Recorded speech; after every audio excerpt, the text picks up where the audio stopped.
I'd like to welcome everyone to a very special AI in action session that we have prepared for you today. So, the session is on how AI can motivate your customers to engage and act. And we are extremely lucky that we are with the company that is the number one authority on this subject, which is Persado.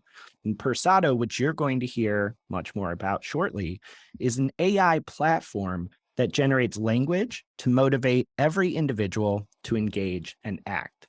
And before we get into unpacking that and introduce our presenters, I wanted to take a quick minute to discuss the idea behind our AI in Action series. So, Brianna, if you want to move us to the next slide. So, at its core, AI in Action is a series that we at Marketing AI Institute run as part of our Marketing AI conference, MACON.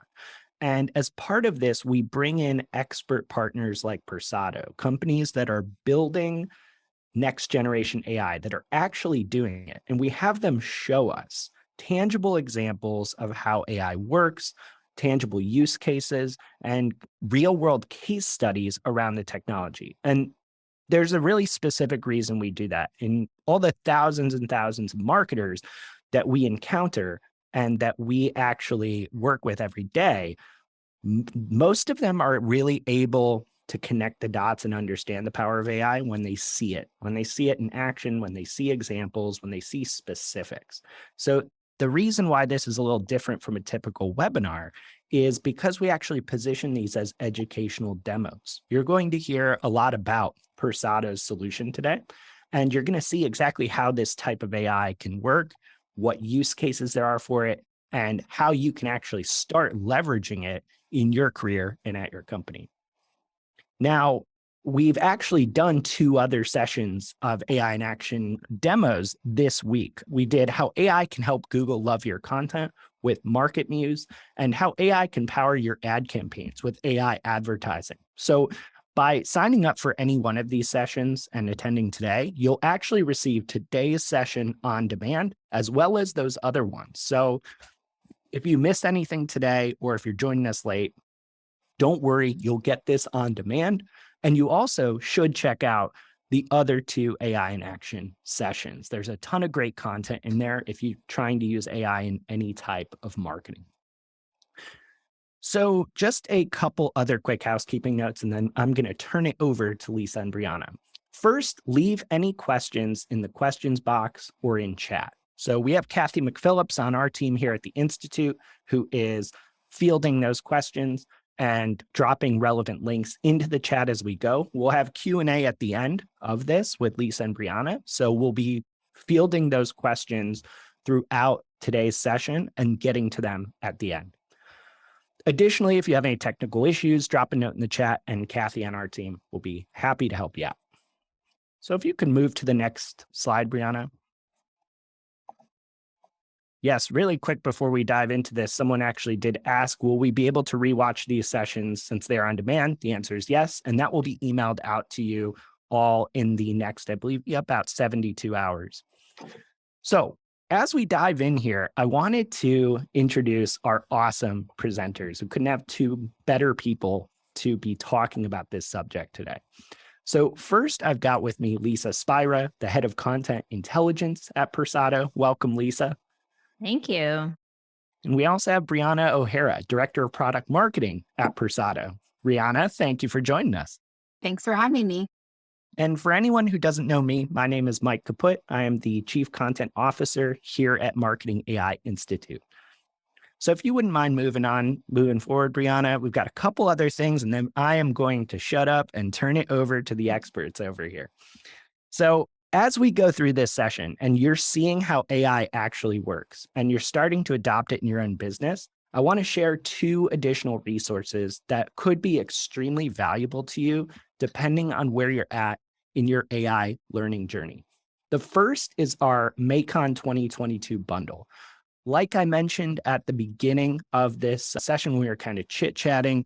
We just had our Marketing AI conference in August of 2022, and at it, people like Lisa, tons of other AI experts shared their knowledge across 14 main stage sessions. And that includes people from Amazon, Google, Ernst & Young, and dozens of other expert AI companies. So if you want to access that content on demand, we've put together a bundle for you, and it is available at the link on your screen where you can learn more about what's included and how to purchase it. So it's a bit.ly/MAICON dash bundle.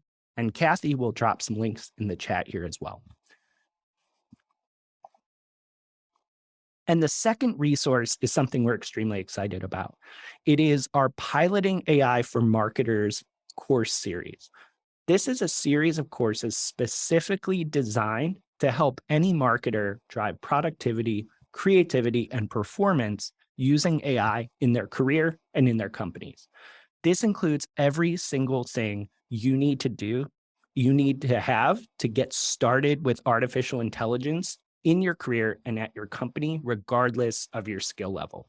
We've actually custom built it to walk you step by step through exactly what frameworks, tools, use cases, definitions, and information you need to start using if you want to get started with AI today.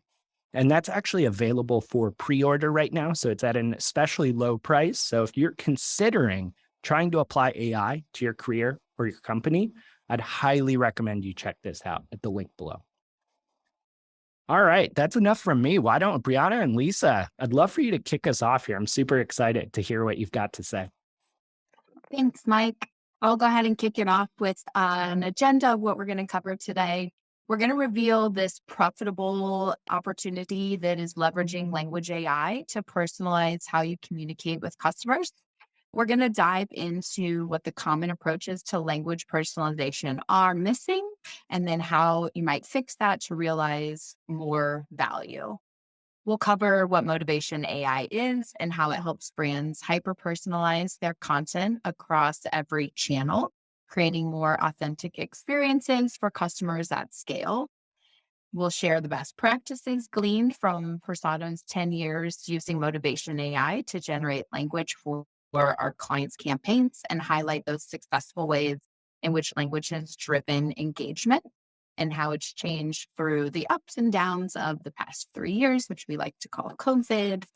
And then finally, we'll talk about the Persado Motivation AI platform and how it allows brands to try different words, phrases, punctuation, formatting, and all of these other elements in real world messages, identifying the most successful combinations of those and the results in our customer motivation knowledge base, which then allows us to predict the best language option for future campaigns.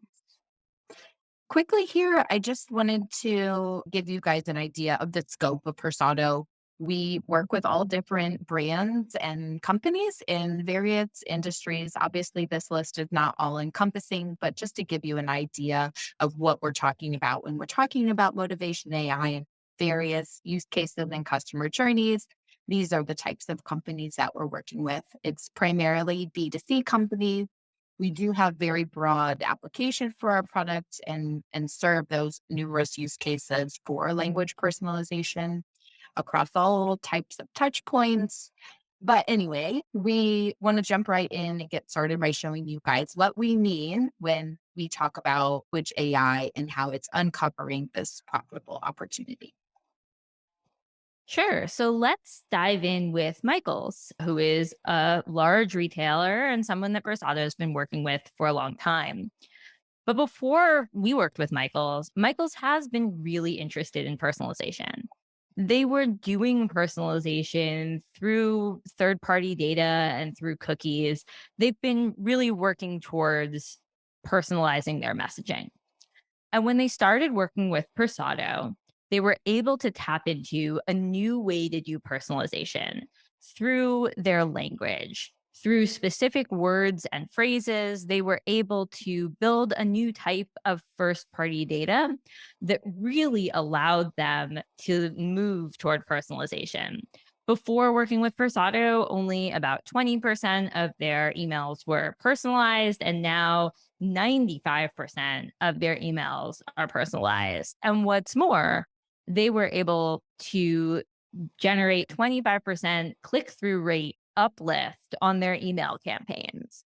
And the way they did that is by changing the message and specifically changing the emotion within the message to engage different customer segments. So you can see on the left here the control message. This is what Michael's was sending. The subject line is "Thanks for shopping with us," which is a great subject line. It's gratitude, it's an emotion, it's about thanks. And the headline calls the same themes. As a thank you, here's a little something. This is a great message, but it wasn't the right message for this audience. And by testing and learning with Persado, Michaels was able to change this to a subject line: "Psst, you're being rewarded. You've unlocked this special discount," with a smiley face. And tapping into this idea of reward and of achievement worked better with this audience in this context. And the headline leans into that as well with "You've hit the jackpot," with an exclamation mark. These are the types of subtle changes that Persado is able to do and that our customers are able to test and learn and figure out what's going to resonate. And that's how they personalize. And this is a huge opportunity. Language personalization is a huge opportunity, but it's actually more than an opportunity. It's a necessity. Exactly. So we have this recent study here from McKinsey, and what they found was that when people experience personalization in their messaging, 78% of them also experience an increased propensity to buy. So personalization helps brands break through the noise of the crowded marketplace that we all lived in and connect with their consumers. And it goes further than just being a nice to have. Today, 71% of consumers actually expect personalized messages, and 76% of them are frustrated when those messages that they receive are not personalized to them across the entire experience. So, how are organizations doing with delivering personalization at scale? We think it depends on who you ask. First, we want to re-acknowledge something we said at the outset of this presentation, which is that many businesses across all types of industries, they've invested pretty heavily in developing personalization programs. We already talked about the reliance on third-party data from cookies that many brands have leveraged as part of those efforts. But there have also been sincere investments in data and analytics capabilities like CDP tools and customer data platforms to pull in that data from different channels and sources to create a centralized, sort of like a source of truth about the customer. And in algorithm development, in particular machine learning algorithms, to glean these patterns from data to use them to inform not just messaging and marketing campaigns, which is our focus today, but also customer facing processes and service programs like chatbots or even products. So So, go ahead, Mike. Brianna, I'm sorry. I wanted to actually ask you on that point you just made here. And Lisa, please chime in as well. We're not talking here about personalization like, hey, add Brianna's name to the subject line or slightly change a word or two in an email. What you're actually saying is that we're talking about machine learning powered personalization at scale. Is that correct? Yes, exactly. Lisa, I don't know if you want to add anything to that, but that's spot on, Mike. 100%. It's more than just dropping a name. It's changing the way things are phrased. It's in this particular case, in Persado's application, it's the same idea, the same content, the same main idea of what you're trying to tell the customer, whether that's you have a 20% off coupon or we've got a whole line of new products, whatever. It's the same message, but the way that the message is conveyed to the customer and the language that's chosen is personalized and it's done at scale. So we're actually able to use AI to provide different personalized messages to different customer segments based on, Lisa, is that based on historical data, past behavior, proprietary data? It's based on the way Persado does it is based on Persado's historical learnings through experimental design and this, which for us, it's like A/B testing, but it's like A through G testing. It's like exponentially more testing and everything that our platform has learned by running those types of tests. Awesome. I'd add in parallel anything that the customer data platforms are able to capture behaviorally on the consumer side. We can leverage that and really take that personalized message and meet them where they are in their overall journey with the brand. Great. Thanks for clarifying that. Perfect. So we see the investment levels are there, and maybe because so much time and money has gone into these programs that many of us organizations think, and 75% in fact, think that we're doing a good job at personalization. And this is according to Twilio's State of the Customer Personalization Report from this past April. But when Twilio asked consumers the question from their perspective, just more than 50% of those respondents disagree. So consumers don't think we're doing that great of a job. Now, let's give credit where credit is due. 52% is an improvement over the results Twilio captured just the year prior. But organizations are getting better. It just seems that it's a slow process.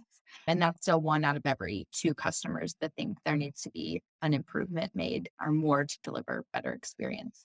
So there's a big gap between what brands think they're accomplishing with personalization and what customers think about those personalization efforts. And this is what we want to understand why that gap is a problem.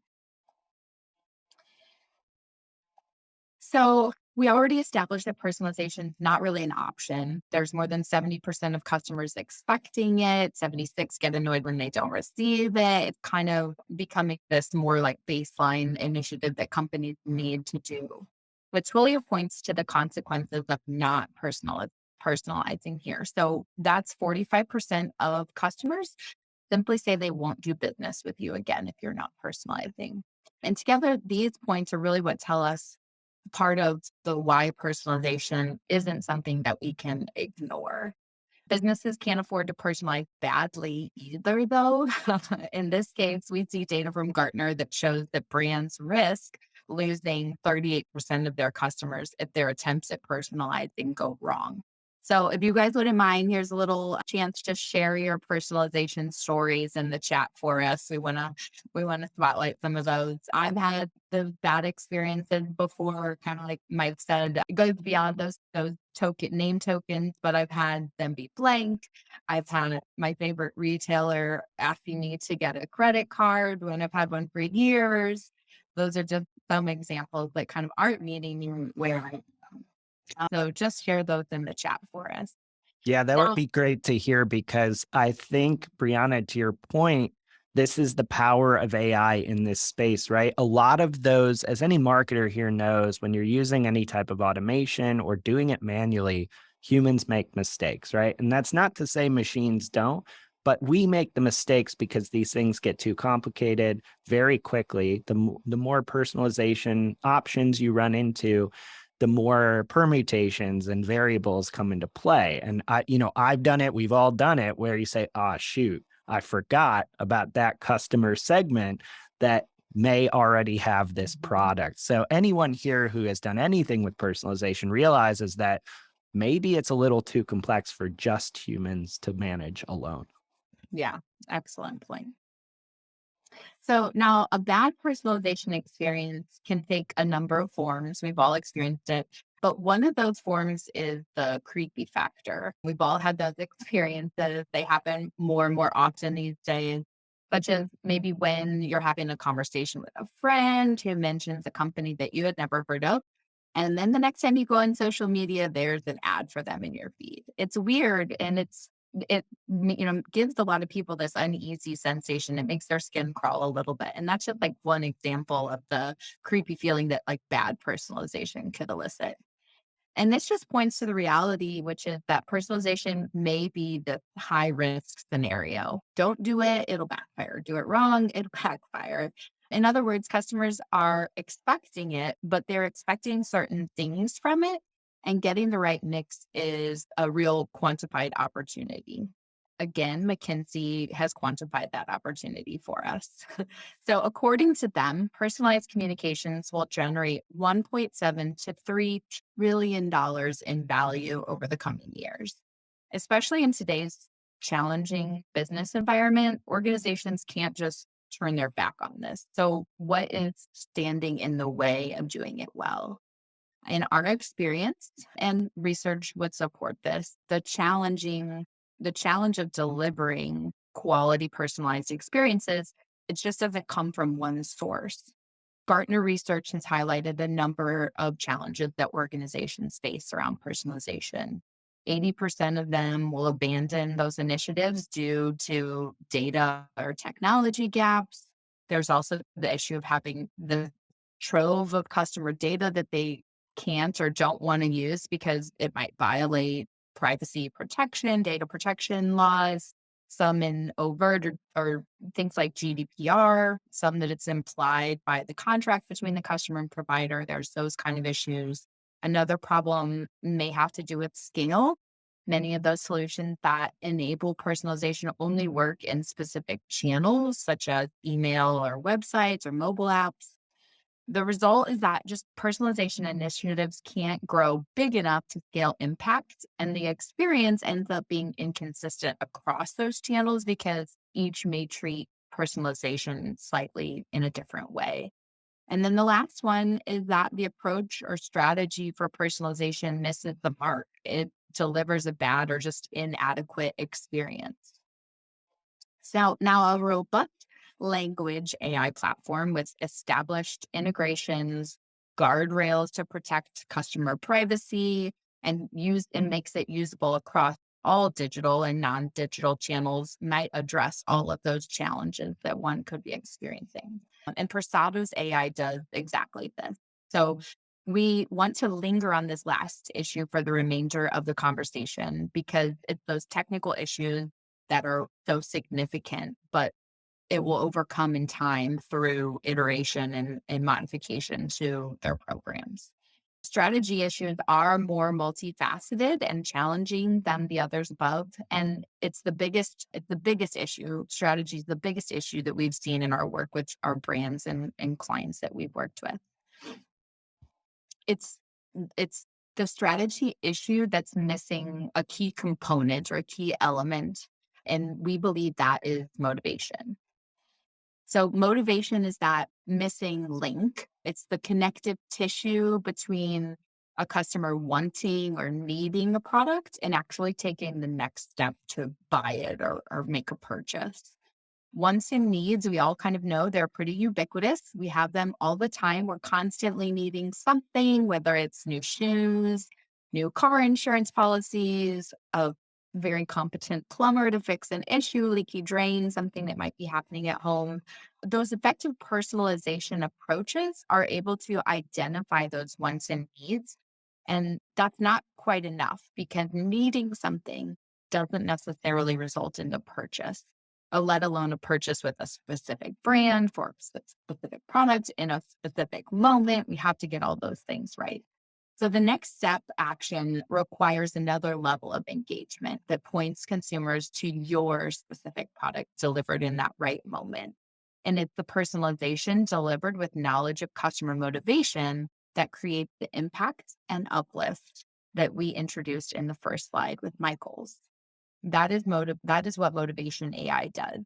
It recognizes that human beings make most of the buying decisions based off of emotional response or an emotional motivator. And it delivers personalized messages framed in that emotional context for superior results. So how can we know that motivation's the key ingredient? It's because we went and did a little deep dive in our own data over the last 3 years of campaign performance to understand what is actually driving this performance. Lisa, you want to tell us about that? Yes, I think we need to jump some slides. Here we are. Great. Yes. So, customer motivation report. This is a piece that Persado put out, and it's based on millions of customer interactions and focused on the last 3 years of data. So, let's dive in. So, as I talked a little bit about earlier, our motivational AI, which has 10 years of data behind it, is is based on that experimental design principle with exponentially testing into different motivations. So, over the past 10 years, that means 100 billion digital impressions which is 1.5 billion end customer interactions, which, most interesting to me, equates to 645 years, more than that, really, of experimental knowledge and 15.5 million generated messages. So, by doing all of that testing over the last 10 years, we've been able to see that emotion really is the motivator that works across most channels, but it doesn't always work the same way. So let's dig a little bit into emotion. Persado looks at 15 different emotions. They range from really positive emotions like achievement to more negative emotions like regret, and then everywhere in between. And while there are many different types of emotions, and this isn't the whole array of human emotion, these are the ones that Persado's research shows are really impactful in motivating customers to take actions. It's truly more than just emotion. Persado measures a lot of different aspects of the language besides the words and phrases themselves. For example, as you see on the bottom of the slide, emojis and other types of formatting like capitalization and emoticons and bolds and underlines and stuff. All of that type of stuff can also be measured and tested in the same way. So can images. We can test a lot of different things, but mostly we'll focus on emotion. So let's move to the next slide. These are the top 3 emotion motivators that we have seen consistently over the last 3 years.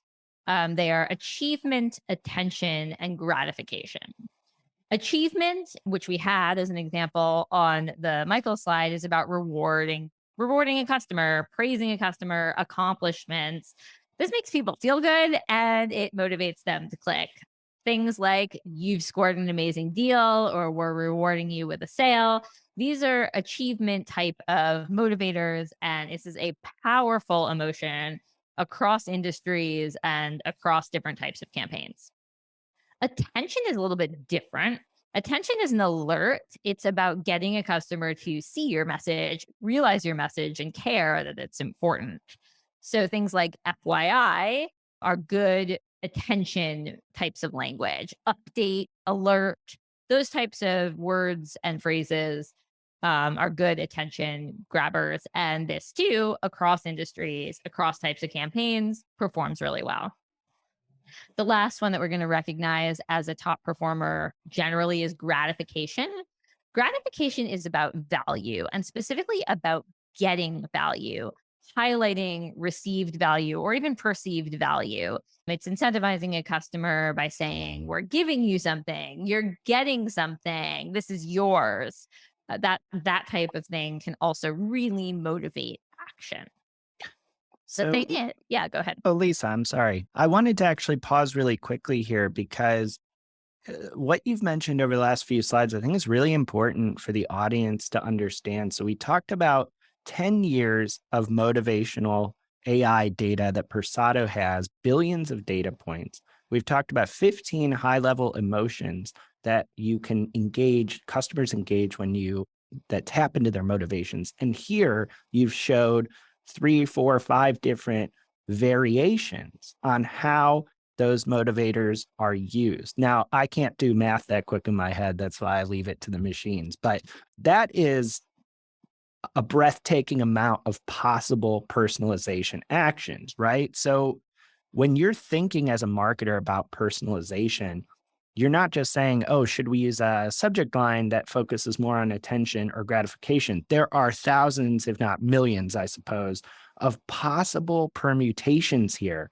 And the key isn't that you need to be using every single one. The key is that with technology like Persado, it sounds like businesses are already able to leverage this. So your basic personalization is likely just not going to cut it. Am I correct on that? You're 100% correct. Exactly.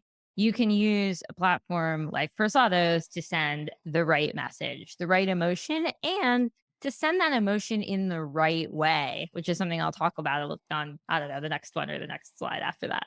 But yeah, exactly. So yeah, I mean, we can talk more about emotion, and I think one takeaway for everybody here too, before I dive into this slide, is this is something that you can use even if you're not able to test at the scale that Persado tests. If you don't have as many customers as someone like Michael's who can do this testing into their own specific audiences, you can still do this testing by saying, "Oh, I know that achievement, attention, and gratification are commonly top emotions. I'm going to start testing into those ideas." But yeah, let's jump to the next one, which is where, of course, something happened over the last 3 years and we had to deal with this pandemic. And one of the things was a shift in the way messaging worked. So we called it mindful messaging. And this is really a change in the emotional motivators that, well, motivated at that time. So the first thing we noticed immediately is that attention was out. Messages that said, you know, important update were tonally just wrong. Were a little bit misleading when people were looking for really important updates about health advisories. And retailers sending that sort of thing really missed the mark. So basically, attention just dropped out of the top three, or way out of the top of emotional motivators in the spring of 2020 and into the summer of 2020. Trust motivators were in. Trust motivators are things like intimacy, like saying, "Welcome, how are you?" Also, gratitude, messages of thanks, messages of you deserve this, take care of yourself, that type of thing. Gratitude messages. And also safety messages. "We're here for you," or like, "Yes, it's true," confirmation type messages. These built trust with brands, and these messages rose to the top. Another thing that Persado did at this time was build in a lot of checks and balances for the quickly changing motivation messages. So we built we built some AI based technology and also instituted human review for a lot of different types of campaigns to make sure that we were hitting the mark, because we were testing and changing in real time and learning and saying, "Oh, wait, no, dial back attention, dial up gratitude. That's going to work better." And lastly, brands that really focused on caring and transparency throughout that time continued to build trust. And that was really the top way to motivate engagement for brands over the pandemic. We'll do a little spotlight on attention because I do think this is really interesting. So, attention back in 2019, before the pandemic, was pretty loud. It maybe feels a little bit spammy. I think it's not quite spammy, but it's still loud. It says breaking news. It has an emoji. It says alert, has exclamation marks, urgent. These types of things were how attention was looking before the pandemic. When attention started to come back in 2021, it came back with a much softer touch. "In case you missed it," friendly message, request instead of maybe required. The words themselves changed, but the idea was the same. The message is still around making someone notice this message and capturing that, it's important to a customer. So I thought that was really interesting. And we've seen that with different emotions over time, that and not necessarily just over time, but with different types of campaigns and different audiences, the tone of them can shift with the same motivational goal. And one other place we're going to look right now is into seasonal campaigns. Everyone's always excited about seasonal campaigns. They're really big, they're really important to brands, especially retailers. And sometimes they bring surprises, which is something that we saw in our report. So, historically, top performing emotions like attention, achievement, and gratification did not do so well last holiday season in 2021. Instead, we had some emotions that typically don't perform as well, including luck, regret, and exclusivity. And so, what we can see is that importance of testing and iterating and making changes in real time, of always learning, because we will see surprises like that. And I think that, the idea of feeling lucky, the FOMO idea of don't miss out. Here we are at this holiday season and you want to be a part of it and you can. And exclusivity of feeling special. These were the motivators that really resonated last year. Will they resonate this year? We'll see. But what we will do with all of our customers is test and learn and change quickly in real time with the messages that go out into market as we watch how this holiday season unfolds. So, we've been talking a lot about emotion because, as Persado has proven over the last 10 years, emotion is really important as a motivator, but it is not the only one. So, I just wanted to highlight here that all of the elements of language are really important in any given message. And at Persado, we measure them all. So the emotion that's motivating in this message is encouragement. You're ready for anything. But that's only one piece of the story. And it may be contributing the most, but other elements contribute as well. So positioning in this particular message with these amazing savings, you're ready for anything that comes your way. Trophy emoji with these amazing savings, we're leading with the offer. So that's positioning. We test into different adjectives, different ways of describing products or offers. Here we have enthusiasm.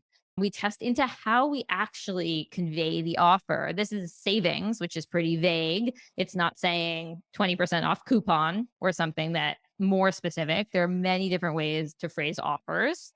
We have the formatting at the end, which in this case is the emoji, but that can be many different things or not there at all. And then we have the narrative. The narrative is the story that resonates with the customer. In this case, this is a story of self-confidence, which is the type of personal narrative motivator that works really well for certain customers. And all of these come together to create a message that's going to motivate customers to click or buy or whatever it is, convert. Yeah, I wanted to just highlight real quick. We had a question come up at the conference in Cleveland around like personalizing images and what do we mean around personalization? I think that was one of the questions that came in. From Persado's perspective, what we're talking about in terms of personalization is all around the language. So our forte is not exactly personalizing images.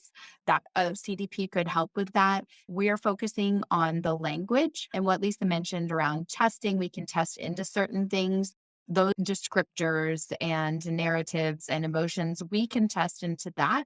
We can't quite break down images in that way. So we could do a lighter test, an A/B test to determine if the image actually contributed to the outcome. But we do break down that language a bit more thoroughly. Yeah, that's a great addition too. So back to Motivation AI here. Just to note, the Persado Motivation AI platform can understand the intention of a message. It will optimize the language that will motivate and engage individuals. It uses machine learning to then generate those unique narratives, refines the language for elevated performance, and then will ultimately produce content that is hyper personalized to inspire those individuals to engage and take action. Our technology can help organizations at all different levels of maturity using AI to improve that performance impact. So I think there was another question around, is this ready for smaller companies yet? We do have a light packaging option that leverages our customer knowledge base. Lisa mentioned built of millions and billions of interactions and data points. And so we can just focus on scaling content that will outperform what we call a controller, like an original message. Since we have been at this for 10 years now, and as we demonstrated in the report findings, we've amassed the equivalent of 645 years of experimental knowledge about what works and doesn't work to drive those performance improvements. Based on the foundation there, we can start with an organization from the outset, simply just using the predictive capabilities, like I was just mentioning, those predictive capabilities of our platform. And in this mode, a business would just provide us with a draft campaign message that the motivation AI platform would interpret and then generate a revised variant or a new message that would predictably deliver better performance. Now, to be clear, it can't know for sure that it will deliver the highest performance. That's when we go to the next step, which would be a full experiment. And that would give a range of variants. We like to use 16 different variants to then test and learn.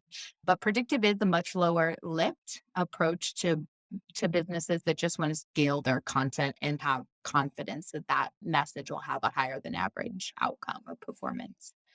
For organizations who do want that higher lift and higher performance outcome, we then would focus on the next step, which is that experimentation. So this is, at least in my opinion, it's what makes Persado such a game changer. This is where things get really interesting because Persado's experimental design not only produces language that maximizes performance, but it's content that is data driven. So it develops consistency across all those cases and different channels you might be using in your program. And as the AI learns and grows, the platform, it can yield better words and better customer experiences, which leads us to hyper personalization. This is the domain of personalization that Persado is focused on revolutionizing. Hyper personalizations where impact really makes or it takes off as your communications speak to smaller and more specific populations. So kind of getting to that one-to-one level of communication. First, you layer in the segment based messaging, which would tailor language to your audience segments if you're doing any sort of segmentation at your company. And then we achieve that personalized content at scale through language profiles, which gets us closer to the one to one. And all of this is built on our custom unique language models for we build that on custom language models that are unique to your brand.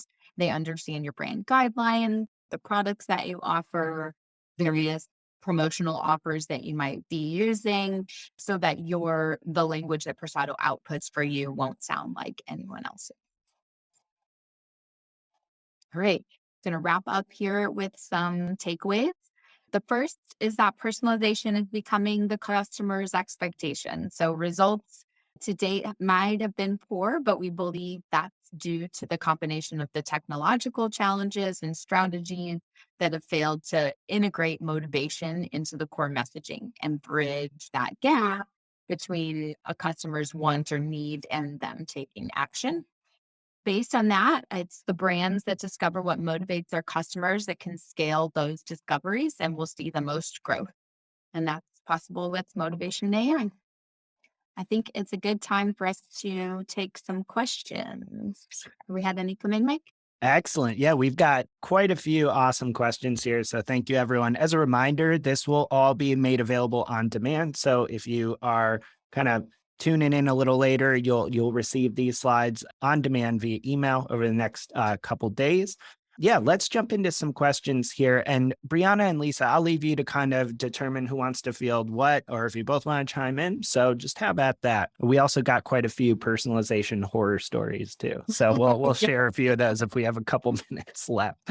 So you addressed this a little bit, mentioning Persado's kind of lighter version, but we've gotten a couple questions of kind of smaller businesses can be using this technology, correct? It just depends on kind of the size of the data model that you're using. Yes, exactly. So obviously, a lot of AI models are built that are founded on very large databases. Because we've had the luxury of being in business for 10 years now, we've amassed a database that smaller companies can leverage to get started right away with better performing content. Now, you want to get into more of the personalization space, you kind of bring some of your own data to the table that we could leverage as well. Very cool. And someone also asked, and this is a really great point, does this work with different languages, this type of personalization? It does. It depends on which model you're kind of leaning on, but I believe we're up to performing in like 14 or 16 different languages now. That predictive, that more light model is really UK and US English though. Gotcha. Okay. So definitely different language options, lots of options for smaller businesses. As we're kind of thinking about the opportunity here to be deploying AI for language personalization, we've gotten a couple questions related to, you know, with trust, care, safety being higher priorities, you showed in your language data, post COVID or during the 2022, do we need to be thinking more about AI ethics around this type of technology? I think we always need to be thinking about AI ethics around any type of new technology. One of the things that is, to me, really exciting about Persado's personalization efforts centered around language and language segments and personalized language segments is that it doesn't necessarily it doesn't have to take into account anything about me or you or Brianna. It can take into account what person A has responded to and start building segments of people who respond to the same language who may or may not look the same. Hmm. And you can, if you want, compare those to data that has been shared. You, the brand, can compare that to data that you have from whether that individual shared it with you or you got it through a third party if you want to. But you can also and sometimes you'll see that like typical segments respond to language in the same way. And sometimes you'll see that language really crosses segments and the people who respond to things or the anonymized numbers that respond to the same language aren't necessarily the same in other ways, which to me is really interesting. So I think you have a lot of options when personalizing with Persado to keep things as anonymized as your company is comfortable with, or to share more user attributes to be able to slice and dice data in different ways if you feel comfortable doing that. That's a really good point, and probably one that's worth reiterating for the audience. So, what we're saying here is solutions like Persado are purpose built to be used in an ethical way along ethical AI guidelines. However, there's also, it sounds like, a responsibility on brands and companies to determine their own levels at which what types of AI ethics they would like to adhere to. Is that correct? Kind of something you're seeing among your customers? I think it's a conversation with every single one of our customers. People, we are always asked about our own AI and ethics policy, but it is a two-way conversation too when dealing with any new technology. Very cool. And we have a question here about, do you have any experience with kind of intelligent search platforms and personalization? And I wanted to kind of add on to that just more, maybe if you could give us a reminder of the different types of use cases that Persado is applied in. We're talking advertising, correct? Website copy. Could you kind of maybe just walk us through those? Sure. Yeah, I can tackle that one. We kind of look at it similar to how our language is categorized and indexed. We sort of do the same to the use cases. So we look at the various stages of industry's different customer journeys. So like awareness, consideration, decision, loyalty, retention, things like that. Post purchase, cart abandon, all of those kind of things. And then we layer on top the channel. So if it's email or their website Mm, or, push mobile, even into display, SMS, Social. social, thank you. Then we kind of layer in across the different channels. So we have broad application into all of those areas. And we kind of let the customer lead with which channels they want to start with. Typically, we see email carrying the most data. And so that's mm. where they can probably drive the biggest impact more quickly. But we can apply to lots of different channels there. Very cool. So it sounds like it's based on what data is available and it's going to give you the best results. So for anyone listening, email, it sounds like is a huge use case, ads, content, social. I wanted to maybe pin a question onto that. I know you showed a really cool slide with the brands that have generated 1.5 billion of incremental value with Persado. So you focus on which industries are you really focused on with the capabilities you described? Where, if I'm a brand thinking about this, is it applicable to any industry, or is it going to depend? I think it depends on the type of programs that you have in play. So we work with a lot of B2C organizations, particularly in retail and financial services, Mhm. because obviously we talked about needs being ubiquitous. People constantly have a need. So if they're pushing out product communications, messages, things like that, retailers seem to have a higher volume of campaigns of that nature, similar to financial services. But we go into travel, we go into healthcare, we've gone into like telecom and even media organizations. It just really depends on what the business has in terms of like programs that they're launching or working on.